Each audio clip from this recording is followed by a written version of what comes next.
What's up, Carpoolers? Corduroy Paco's mobile vlogging unit is back, and full effect. Got an effect meter here. I don't want to lie to the Carpoolers about the level of effect we're rolling at. So what's new? Not much. What's old? Nirvana's Nevermind is old. 20 years old now. I remember when Nevermind came out. I was about the perfect age. I was angry, I was ornery, I didn't understand stuff, had zits on my face, wanted to break out, be the person I wanted to become. When you're that age, you don't know the person you want to become. You just know that you're all going screwy and you just want to do something nuts. The 99 Mystique is not sounding good right now. Like, yikes. But anyway, when Nevermind came out, it changed everything. Fashion, the way you talked, the way you looked at things, the way TV shows were written, the way movies were done. The thing was, at the time, you didn't really notice that, except you now knew that heavy metal was lame and that grunge was the thing to listen to. Oh God, this truck is smearing me with mud. Regardless, all of a sudden there's Generation X.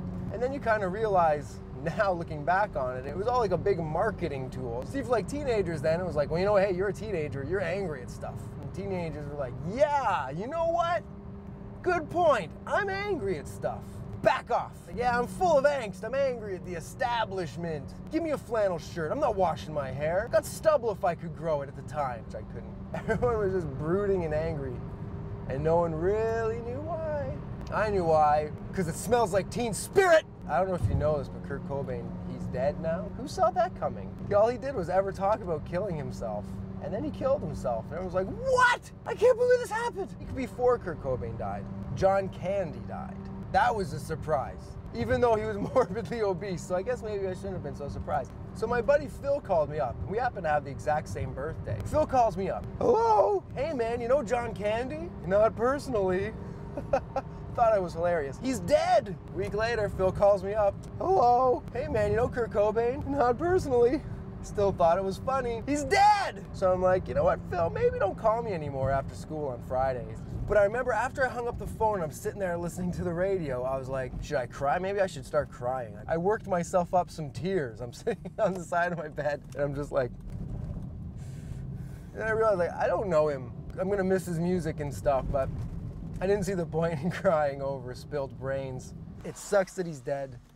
I still think about it a lot, like what would he be doing? What would that first solo record sound like? How would he have dealt with the 90s, the 2000s, the aughts? I just feel like maybe if he could have cleaned himself up, he might have seen that everything wasn't as bad as it looked to him at that point in time. And maybe he would have gotten over it and said like, yeah, that was a really dark time in my life. Thankfully, I had someone to turn to and I got over it and got out of it. But who knows?